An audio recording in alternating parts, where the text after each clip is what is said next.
Bonsoir à tous et chacun et merci de nous rejoindre pour passer en revue l'actualité à travers votre émission bi-hebdomadaire Le Rendez-vous. Le Rendez-vous pour ce soir, nous avons le plaisir de recevoir Dr Pascal Chamala, ancien médecin directeur de clinique Ngalema et présentement il est coordonnateur du programme national de lutte contre les hépatites virales. Avec lui, nous allons chercher à en savoir plus sur les hépatites. Vous le savez, c'est au nombre de 5, A, B, C, D et E.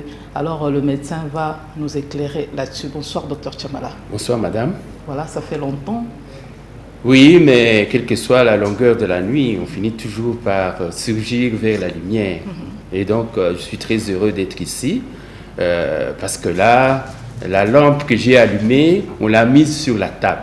La lampe allumée n'est pas faite pour être mise sous la table. Malgré le poids de l'âge, vous gardez votre jeunesse. Quel est votre secret? Bon, c'est dans la tête. Hein. Dans la tête, je suis jeune. Hein. Peut-être que physiquement, j'ai, comme on dit à Lingala ou Nuni, mais spirituellement, intellectuellement, j'ai 27 ans. Vraiment. Ouais. On garde de vous de bons souvenirs aux cliniques Ngalema. Entre autres, vous avez aidé quand même la première dame de l'époque, Olive Lembe, pendant ses accouchements. Enfin, je suis pas gynécologue, hein, mais j'étais simplement médecin directeur et j'ai organisé les milieux avec le président de la République qui était au four au moulin dans ces préparatifs-là. Ça fait partie des bonnes histoires que vous gardez dans votre mémoire? Oui, les bonnes histoires, il y en a beaucoup. Des bons moments, oui. Oui, absolument. Quand même, recevoir la première dame à l'époque, c'est pas donné à tout le monde, bien que vous soyez médecin.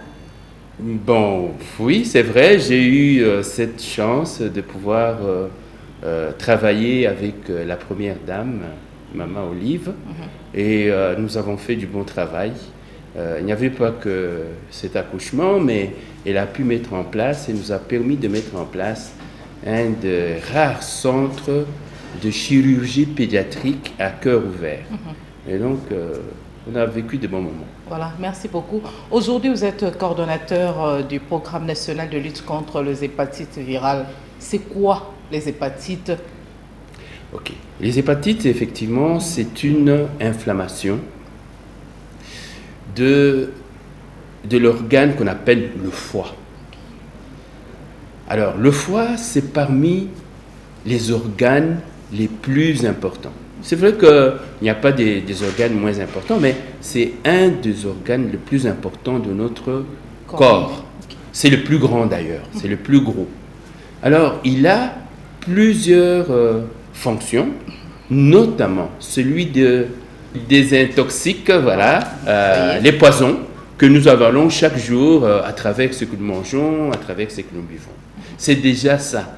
Mais il y a d'autres fonctions tout aussi importantes. Une fonction de garder le sang dans un état liquide, fluide, parce que c'est important pour l'organisme.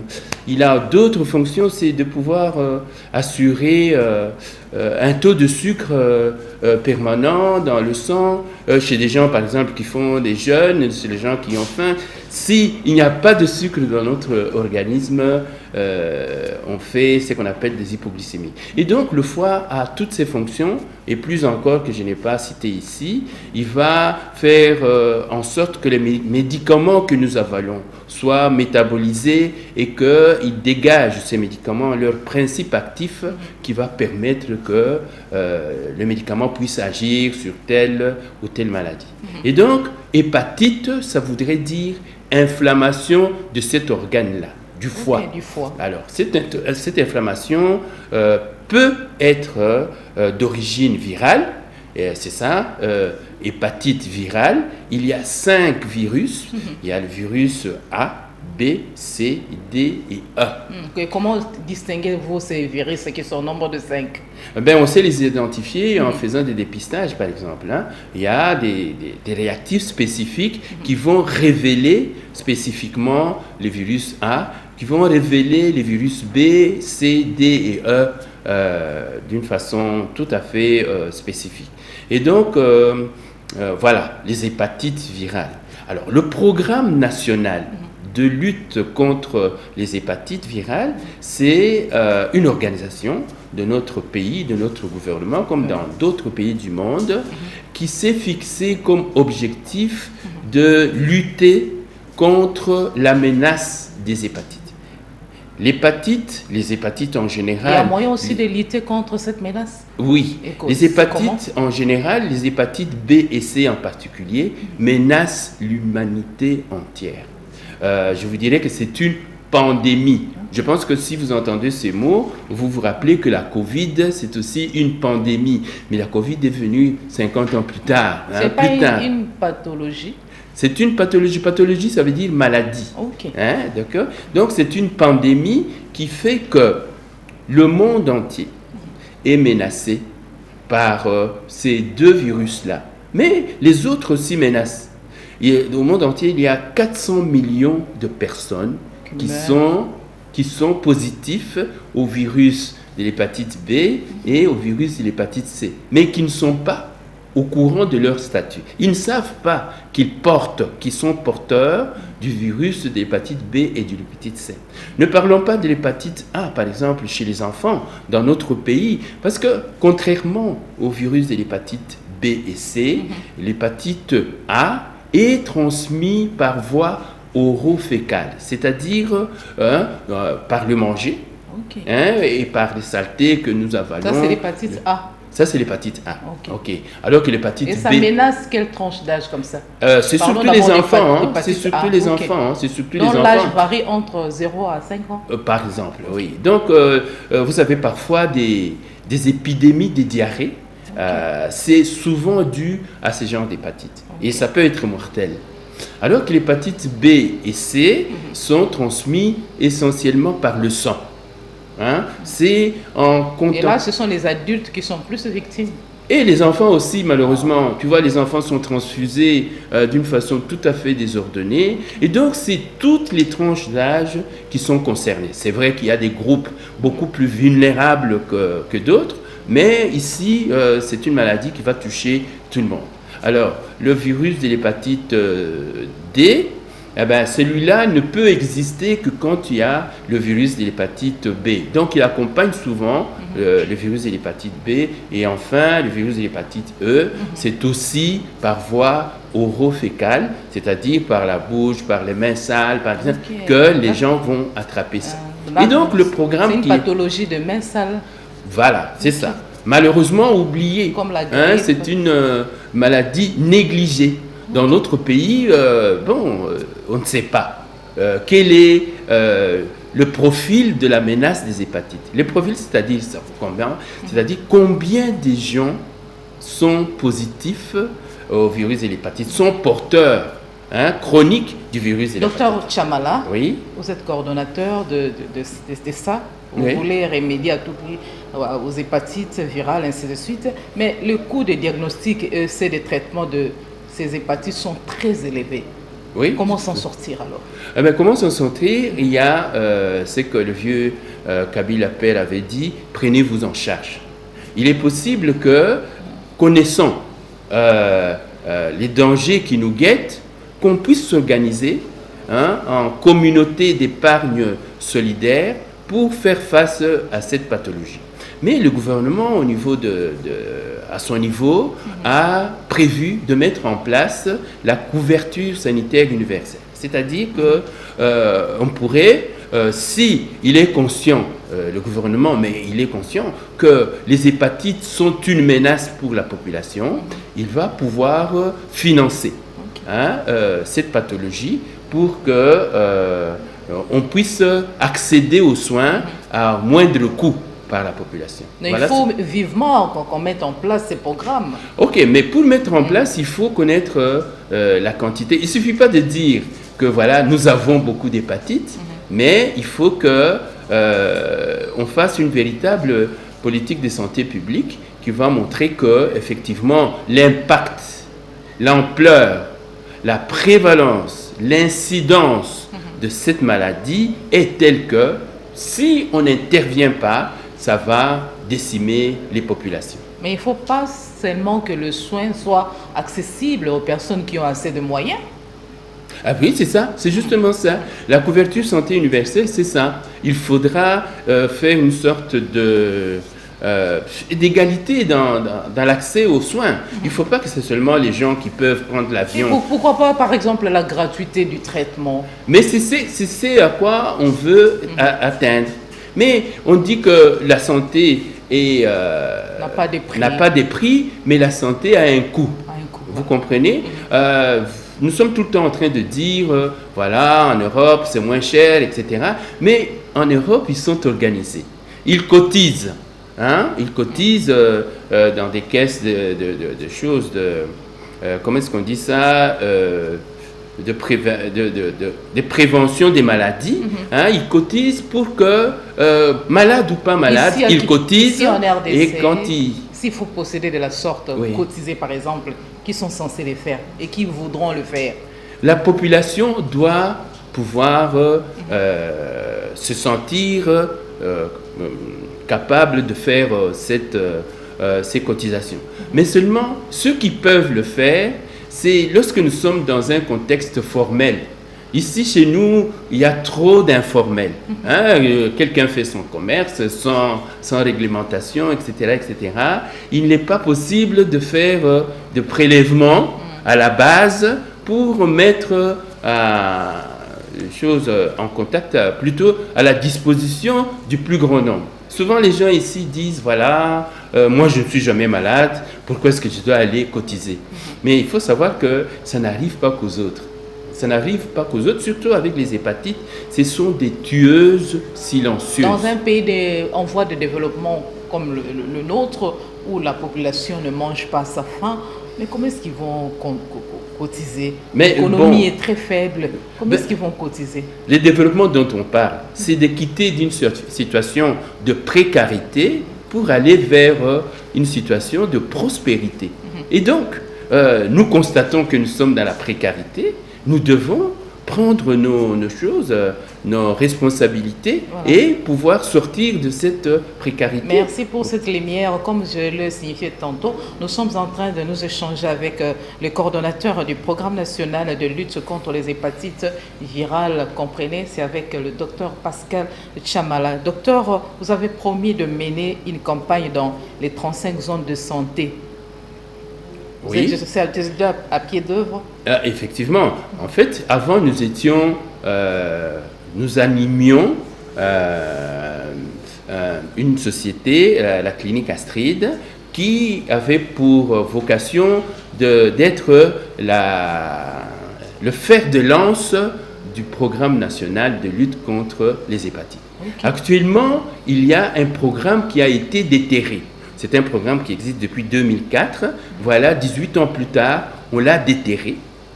Il est normal actuellement, que ce programme prenne cette activité-là de dépistage systématique et des groupes ciblés pour pouvoir dessiner la cartographie du profil. Par exemple, cette année-ci, on a prévu effectivement de travailler avec les 35 zones de santé de la RDC pour pouvoir dépister plus ou moins 1 700 000 personnes, c'est-à-dire 1/10 de la population 35 quinoise. zones de santé ici à Kinshasa? Oui. Ou dans le reste de Non, dans Kinshasa. Dans le reste, c'est 516 zones de santé. Donc vous avez jugé opportun de commencer d'abord par la capitale? Il faut commencer par le plus petit et pour aller dans le copier-coller. Mais au mois de mai dernier, le ministre de la Santé publique avait lancé à la clinique Reine Astrid de la campagne de dépistage volontaire des hépatites dans différentes zones de santé de Kinshasa. Donc c'était un commun accord avec vous? Absolument, nous sommes partenaires avec le ministère de la Santé. On ne peut pas faire un travail aussi grand, pharaonique, seul. Non, c'est un travail du gouvernement. Et alors, le ministère a permis que nous puissions lancer ces campagnes dans 4 zones de santé. Ils ont déjà terminé d'ailleurs. Maintenant, nous allons pouvoir en tirer les conclusions. Alors, c'est suite aux conclusions que nous aurons dans les 4 zones de santé que nous allons passer au niveau supérieur dans les 35 zones de santé. Et le 28 juillet 2023, on va présenter les résultats de cette campagne provinciale et construire un modèle provincial que nous allons maintenant copier-coller dans les 516 zones de santé de la RDC. Voilà, depuis que vous êtes à pied d'œuvre dans ces zones de santé, je me dis, il y a des centres de dépistage. Est-ce que les patients viennent quand même en grand nombre? Oui, les patients viennent lorsqu'ils sont appelés, ils viennent. Mais le problème, c'est que les gens sont habitués à la gratuité. Et donc, ils ne trouvent pas qu'il faille payer pour savoir... Avec la Covid, c'est gratuit. Et pourquoi pas l'hépatite aussi procéder de la sorte? Oui, Covid est financé à coût des millions. Alors que les hépatites, c'est une maladie négligée. Et n'a aucune subvention ni du gouvernement, ni des gouvernements du monde. Mais néanmoins, nous faisons tout ce que nous faisons, c'est faire des plaidoyers auprès des gouvernements pour leur dire que, voilà, vous avez déclaré que les hépatites, c'est une pandémie. Mais alors, il faut nous aider à pouvoir trouver... Ça tue à petit feu, en quelque sorte. Ça tue en silence. Okay. Vous savez, vous mourrez sans savoir que vous avez les hépatites. Mais quels sont ces symptômes? Toute maladie a quand même des symptômes. Voilà. Quels sont les symptômes qu'une patiente ou un patient peut présenter à première vue? Bon, à première vue, il y a deux types d'étapes. Il y a la phase aiguë et la phase chronique. Mais déjà, d'abord, la phase de contamination. Vous allez vous contaminer, comme je vous ai dit, avec les outils, avec des éléments souillés par le sang d'un malade, d'un porteur d'hépatite. Par exemple, quand vous allez chez le coiffeur... C'est une maladie contagieuse? Oui, c'est une maladie infectieuse et contagieuse. Et donc, si vous allez chez un coiffeur, par exemple, que vous vous faites coiffer avec la lame de rasoir qu'on a utilisée pour coiffer quelqu'un qui est porteur sans le savoir. Alors, si on utilise la même lame, vous allez être contaminé. Alors, la période d'incubation, la période avant que la maladie... Et de combien de temps la période d'incubation? C'est plus ou moins 1 à 3 mois. Et donc, vous avez le virus, mais vous ne sentez pas que vous avez ça. Vous allez au début, effectivement, sentir comme une grippe, et puis ça passe. Vous allez prendre de l'aspirine, et puis ça passe. Et alors, vient maintenant la phase aiguë. Une phase aiguë qui va se présenter par une période de 10 jours de température en plateau. Même 10 jours, même plus. En plateau, c'est la fièvre. Donc la personne fait une fièvre très élevée, qui est très élevée, et que souvent la plupart des gens prennent pour la malaria. Ici, dans notre pays, il y a 3 diagnostics. Mais apparemment, toutes les maladies ont le même symptôme.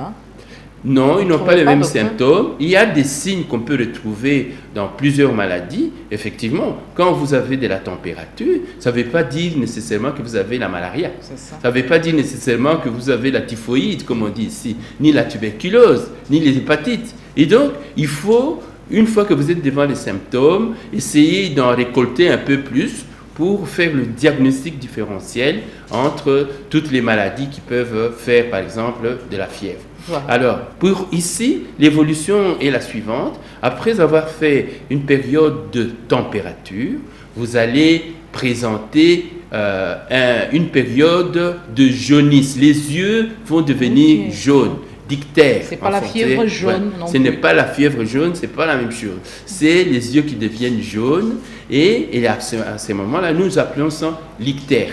L'ictère va rester quelque temps et puis après l'ictère, l'ictère va disparaître et vous allez avoir ce qu'on appelle une fatigue importante, une fatigue très importante. C'était une idée très géniale, à tel point que le gouvernement doit à tout prix vous prêter main forte. Donc il faut vivement qu'on mette en place ces programmes de la couverture de la santé universelle, ce qui va nous permettre de pouvoir faire de l'équité. Mais est-ce que le gouvernement donne l'impression de vous soutenir ou bien il y a des réticences?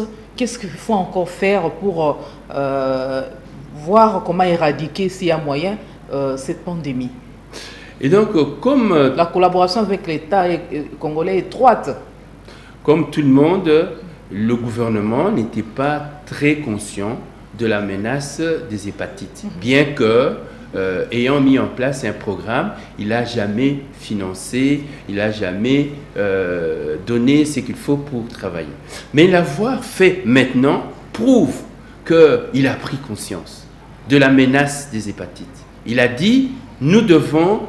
il n'a même pas fait un autre programme. On a simplement repris le programme de 2004, on l'a actualisé et on a nommé des animateurs dont je suis. Je remercie. Ah, mais oui, parce que là, quand même, le gouvernement doit vous faire confiance. S'il faut voir les empreintes que vous avez laissées aux cliniques Ngalema, ne fût-ce que le prise en charge de patientes se faisait du tic au tac, les bâtiments étaient viables, la propriété gagnait du terrain, il y a de quoi vous faire confiance, docteur Chamala.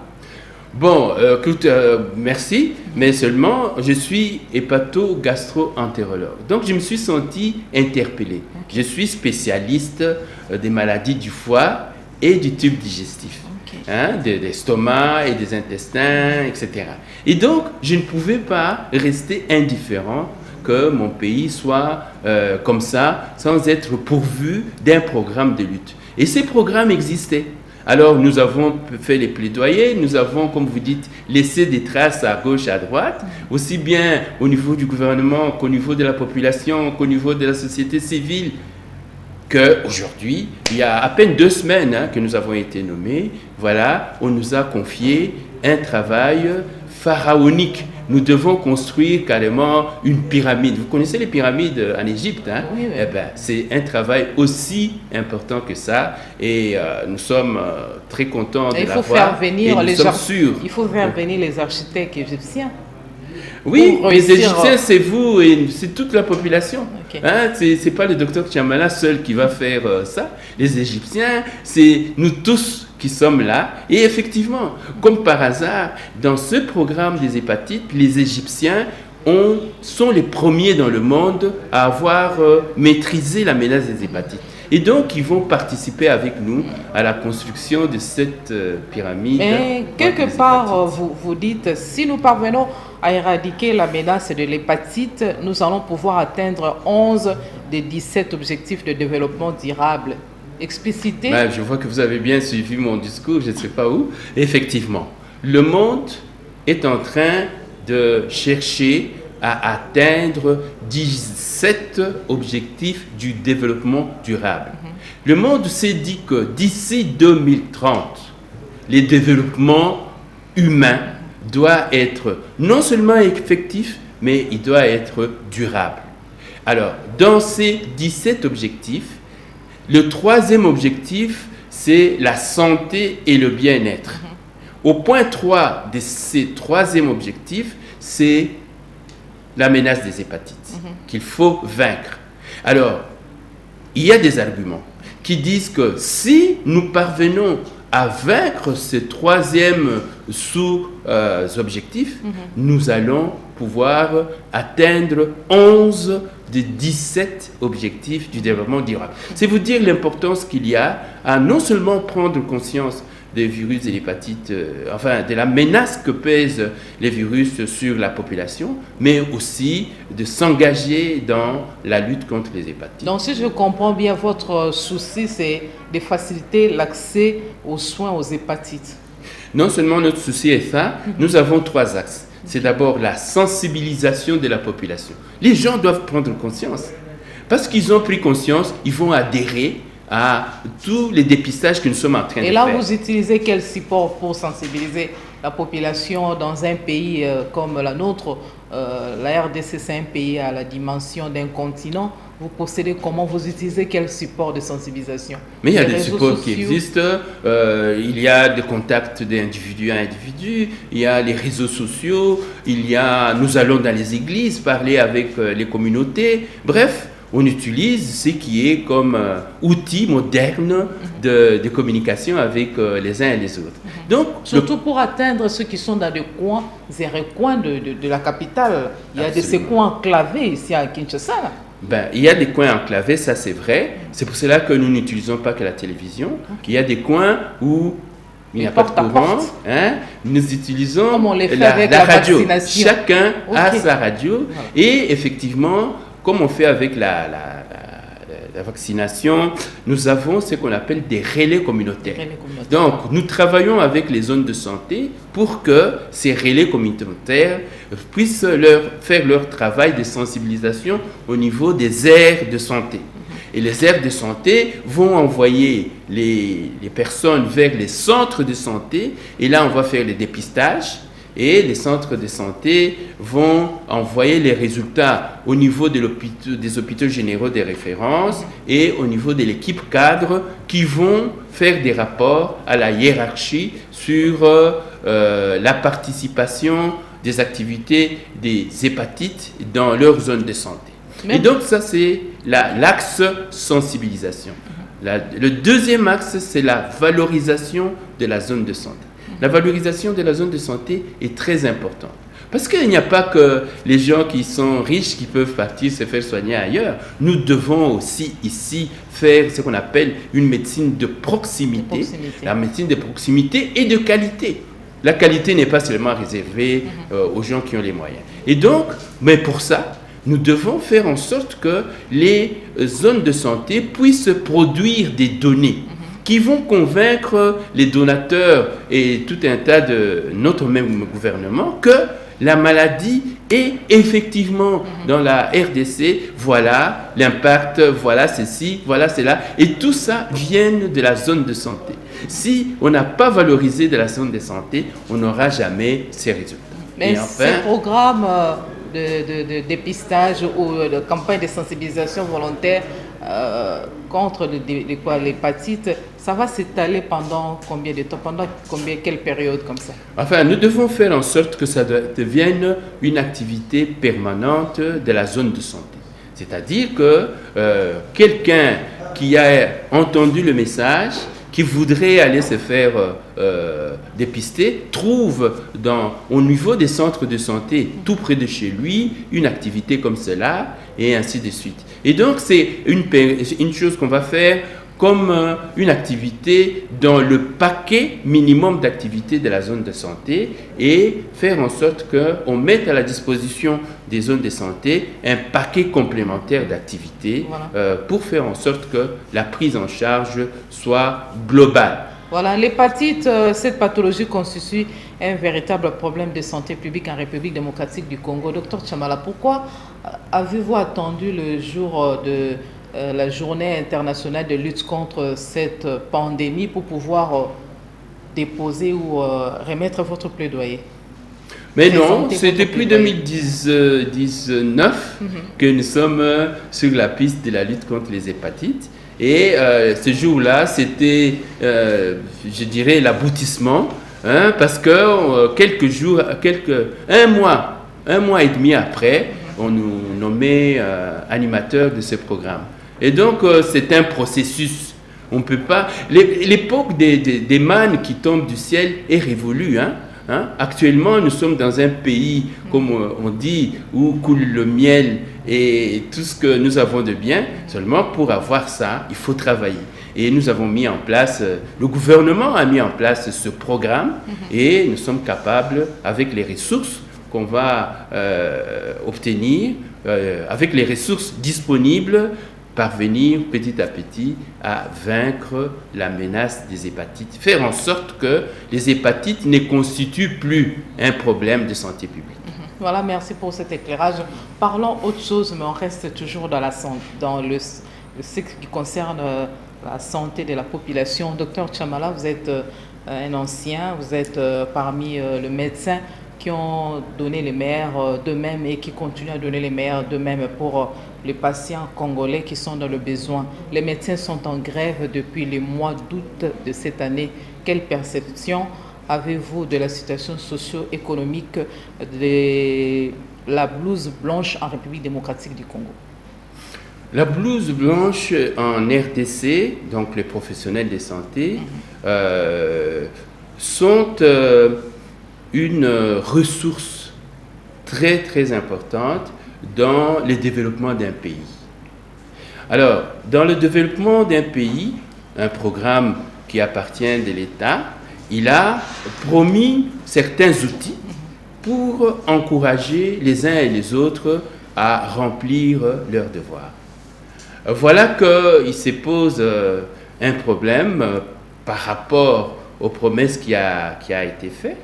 Et donc, les médecins, en tout cas à travers leurs syndicats, sont en train de revendiquer que ces promesses-là soient absolument tenues, parce que c'est de la tenue de ces promesses que les gens, les médecins, sont motivés et ils vont faire en sorte que la population reçoive le meilleur de leurs activités. Alors, même en cas de grève, ils n'ont pas fait une grève sèche. Les médecins ont laissé en place un dispositif pour que les gens qui ont besoin de soins en urgence, ils puissent être pris en charge. Il y a aussi, à côté des médecins du domaine public, il y a toute une organisation du privé, des confessions religieuses, du privé, comme on dit, qui gagne de l'argent lucratif, et du privé non lucratif. Ça existe. Et donc, dans notre pays, c'est un secteur qui est beaucoup plus développé que le secteur de l'État. Et ces gens-là, actuellement, assument la prise en charge des populations. Mais seulement accéder à cette prise en charge privée a un coût que la population ne sait pas toujours supporter, quoi. Oui, parlons de la couverture maladie universelle, idée chère au chef de l'État Félix Tshisekedi. Quels sont ces préalables pour sa mise en application exactement? La prise en charge de universelle, bien la sûr. Couverture de la santé universelle, il a besoin des données. Il ne suffit pas de dire que j'ai beaucoup de malades. Il y a combien exactement? Voilà, il y a 40 millions de personnes qui souffrent de telle pathologie. Tu comprends? Alors, la couverture sanitaire universelle, elle va se dire, il y a autant de personnes qui cotisent, j'ai autant de personnes qui sont malades, pas nécessairement d'une même maladie, mais qui a cette maladie qui a un impact sur la population. Nous allons donc aider la population en payant une partie ou la totalité d'accès au traitement pour cette population. Et donc, le travail qu'il faille faire, c'est de fournir à ce programme de couverture santé universelle les preuves tangibles que la maladie dont on parle, c'est une maladie qui a un impact sévère, qui menace la santé de la population. Voilà, le préalable. Voilà, le message est passé. Mais docteur Chamala, vous étiez longtemps médecin directeur aux cliniques Ngalema. Quel regard vous jetez des hôpitaux congolais et autres centres de santé? Les hôpitaux congolais et autres centres de santé sont dans une précarité de 3 dimensions. Il y a la précarité matérielle. Ils ne sont pas souvent équipés. Et quand ils sont équipés, ils ne savent pas utiliser l'équipement qu'ils ont. Ça, c'est la deuxième précarité. C'est une précarité, je dirais, professionnelle. Surtout l'hôpital général des références de Kinshasa. Qu'est-ce qu'il faut faire pour redorer les blasons de l'hôpital général de Kinshasa? Mais disons de l'hôpital de l'État, parce qu'il ne faut pas montrer les doigts l'hôpital général de Kinshasa. Il y a aussi tous les hôpitaux de l'État qui sont dans cette sorte de précarité. Donc, précarité matérielle, précarité professionnelle et plus grave, la précarité éthique. Je m'excuse auprès de mes confrères, mais la plupart d'entre eux monnaient leur service d'une façon qui n'est pas... Non, le serment d'Hippocrate n'a jamais dit que le médecin doit donner des soins gratuitement. Il n'a jamais dit ça. Vous allez donner les soins, c'est un contrat, où je vous donne les soins, vous me payez. Et le problème, c'est que la plupart d'entre nous font accès très fort les soins qu'il donne, qui ne sont pas toujours de qualité, et qui font que le malade est écrasé, d'une part. Mais D'autre part... Docteur, qu'est-ce qu'il faut faire exactement pour instaurer la gratuité de soins en RDC comme sous d'autres cieux?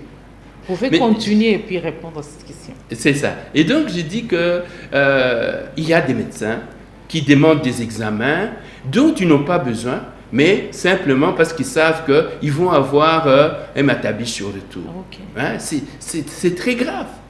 Et donc, il y a ces trois précarités qui font que, depuis 60, la situation de l'hôpital congolais est toujours en train de plonger vers le bas. Il y a de plus en plus de maladies dites négligées que le gouvernement ne sait pas prendre en charge parce qu'il n'a pas de budget. On espère que maintenant que le budget est de 11 milliards, on va pouvoir avoir les moyens de ça. Mais la ressource financière n'est pas la ressource indispensable. Il faut la ressource éthique. Il faut que les médecins se souviennent de leur serment et de l'éthique de leur profession. Alors ça, c'est une condition indiscutable qui fera que lorsqu'ils auront pris sens de cela, vous allez voir non seulement comment est-ce que je disais, en face de la précarité, il y a la prospérité. Le gouvernement a réussi avec la gratuité de l'enseignement en RDC, chapeau bas, mais qu'est-ce qu'il faut faire aussi pour instaurer la gratuité de soins de santé en RDC? Mais je vous ai dit, il faut des données. On va donner la gratuité de soins au paludisme, par exemple, à la malaria, ce qui existe déjà d'ailleurs. Pourquoi? Parce que l'impact de la malaria est tel et tel et tel. Il faut des statistiques. Actuellement, vous entendrez que le gouvernement va prendre soin des dames qui vont accoucher par césarienne. Ça, c'est en train de se faire.